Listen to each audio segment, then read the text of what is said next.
Bonjour à tous, j'espère que vous allez bien. Euh, Ça fait bientôt un an que je me suis lancé dans cette aventure de photovoltaïque. Comme vous le savez, vous qui avez vu la première vidéo, j'ai installé sur mon toit orienté sud-est 10 panneaux solaires d'environ 3,5 kW. Aujourd'hui, je vais vous présenter une amélioration que j'apporte à ce système, donc qui est l'installation de batteries et puis d'un système de gestion d'énergie. Nous allons voir ça dans les diapos qui vont suivre. Un aperçu sur mon installation. Donc, mon installation est composée de fait 10 panneaux solaires. Donc, j'ai en tout 3,5 kW et avec l'utilisation des micros ondulants. Donc, il n'y avait pas de batterie chimique. Et donc, pour ne pas perdre de surplus de production photovoltaïque, donc j'utilise le MKVPV et routeur. Donc, avec ça, je produisais mon eau chaude pendant un bon moment de l'année.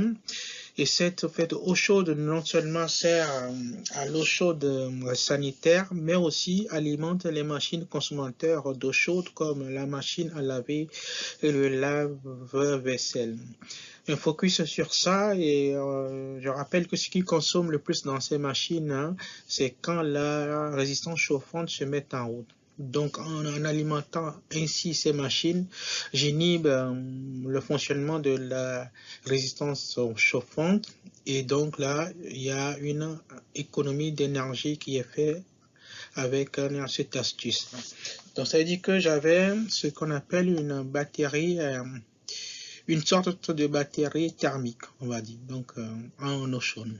Aujourd'hui, je vous présente un ajout à mon système de deux batteries chimiques d'une capacité de 10,24 kWh qui est couplé à mon un onduleur chauffard solaire ME3000SP qui est pas un vrai onduleur, on va dire, c'est plutôt un gestionnaire d'énergie. Je vous parlerai dans les diapos qui vont suivre comment est-ce que cette machine orchestre la gestion de ces sources d'énergie. Donc ceci pour vous parler donc de mes deux batteries que je viens de recevoir de la Chine, donc qui sont formées de 16 cellules LiFePO4 qui font chacune 3,2 volts de 100 ampères heure, et donc ce qui fait que j'ai par batterie j'ai une tension nominale de 51,2 volts à 100 ampères. Donc avec les deux batteries qui sont montées en parallèle, donc j'ai une batterie de 51,2 volts à 200 ampères heure, ce qui me fait une capacité de 10,24 kWh. Ces batteries, je les ai achetées, donc je les ai eues pour 749,25 €. Frais de port 427 € de frais de port directement livrés chez moi, ce qui me fait un total de 1926,01 €.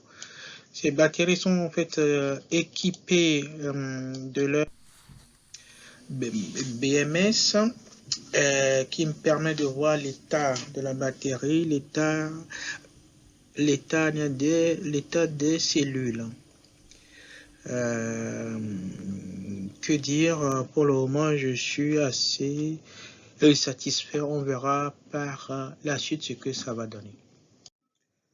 Une planche sur le gestionnaire d'énergie, donc j'ai acheté dans mon magasin préféré, Caméléon Diffusion, leur site internet chocdiscount.com. Pourquoi? Parce que les produits sont de bonne qualité et ils sont au bon prix. Donc, pour parler de ce gestionnaire, Donc, il aide, on va dire, à atteindre une utilisation optimale de l'énergie. Je vous en parlerai dans les diapos qui vont suivre. En conclusion, en mode automatique, il chargera l'excédent d'énergie dans la batterie et déchargera la batterie pour alimenter les charges locales lorsque l'énergie renouvelable n'est pas suffisante. Faire un petit focus sur les coûts que vous voyez, ce convertisseur m'a coûté 839 € chez Choc Discount, alors que sur internet, sur les autres sites, on le trouve jusqu'à 1000 €, 1200. Le moins cher que j'ai trouvé hors Choc Discount, c'était dans les 875 €. Donc à ça, j'ai acheté les accessoires pour les batteries, etc. Le coût total m'est revenu à 935 €.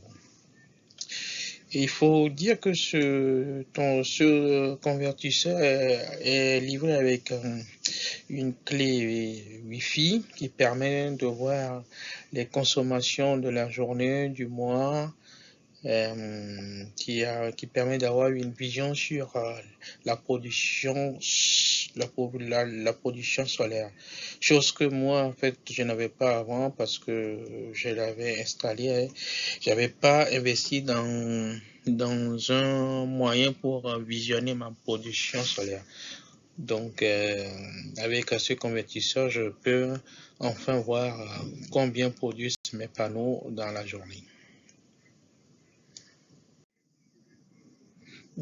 Donc le coût total de cet investissement, donc de panneau photovoltaïque de 3,5 kW crête avec un stockage de 9,6 kWh. Donc dans un premier temps, j'avais le kit sans le et stockage de fait 10 panneaux, les 5 micro-onduleurs, le boîtier AC, les ensembles fixations sur toit, les câbles, le tout pour 2667 €. Avec ça, j'avais mon routeur solaire qui me permettait de capter le surplus d'énergie qui m'a coûté 250 €. Donc aujourd'hui, j'ajoute 2 batteries, l'FPO4 qui m'ont coûté 1926 €.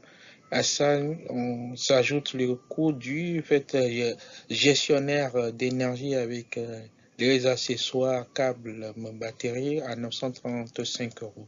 Ce qui fait alors un fait d'investissement total de 5 778,24 €. Donc avec ce onduleur ou bien ce fait gestionnaire d'énergie, on a principalement deux grands modes de programmation, donc mode automatique où plusieurs cas se présentent. Donc le cas numéro 1 est que si la production solaire est égale à la consommation de la maison, écoute, donc le système ne chargera pas la batterie ni ne va acheter du courant de réseau. L'énergie solaire est directement utilisée dans la maison. Donc il est en position d'attente ou bien wait. Deuxième cas est que si la production solaire est bien sûr supérieure à la consommation de la maison, donc le surplus photovoltaïque sera stocké dans la batterie. Et troisième cas, lorsque la batterie est pleine, et donc malheureusement le surplus sera exporté vers le réseau. Si la maison ne demande pas de consommation. Quatrième cas, si la production solaire est faite inférieure à la consommation,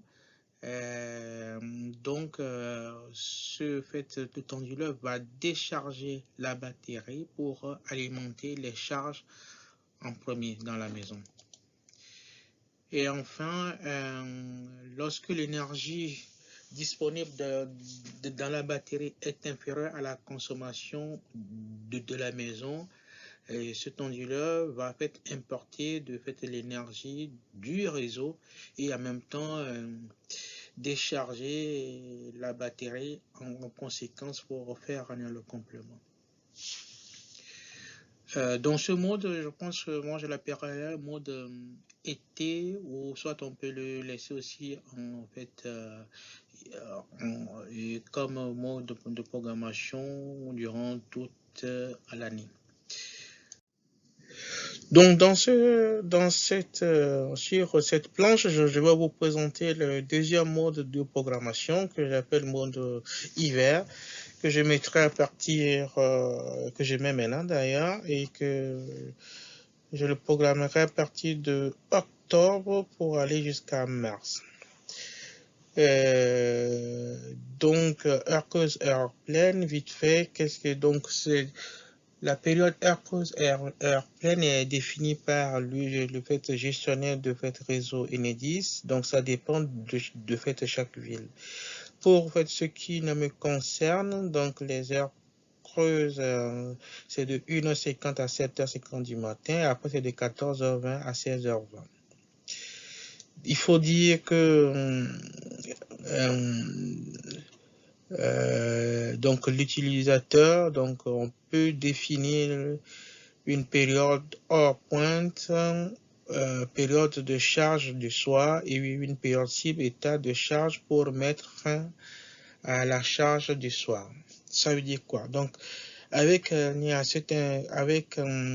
mode time of use, on pourrait paramétrer l'onduleur de la façon suivante. Pour en fait ce qui me concerne, donc de 1h50 à 7h50, l'électricité est bon marché, donc il est à 0,13 centimes. Donc l'onduleur va en fait importer l'énergie du fait réseau pour charger la batterie. Donc de 7h50 à 9h, l'électricité est chère, mais la production PV est faite assez faible. Donc le ME3000SP déchargera la batterie pour alimenter la consommation de pointe du matin. De 9h à 19h, donc la production de fait soleil est là. La production PV est souvent supérieure à la consommation. Le surplus de puissance de PV sera stocké dans la batterie. Et de 19h à 1h50, l'électricité est moins chère, est chère plutôt. Et dans ce cas, on se contentera à décharger la batterie pour alimenter la consommation de pointe nocturne. Comme je disais, donc il y a l'arrêt de charge de la batterie pour moi sera à 7h50 et j'ai la possibilité de mettre une cible de charge. Moi, je le mets à 80%, comme ça, et après, c'est largement suffisant pour la consommation de pointe du matin. Et après, le soleil se chargera pour charger ma batterie, comme j'ai dit, de 9h à 19h. Merci à vous tous qui avez suivi cette vidéo jusqu'à la fin. Rendez-vous dans quelques jours, ou bien dans les prochains mois, pour faire un bilan de cette nouvelle installation. Merci.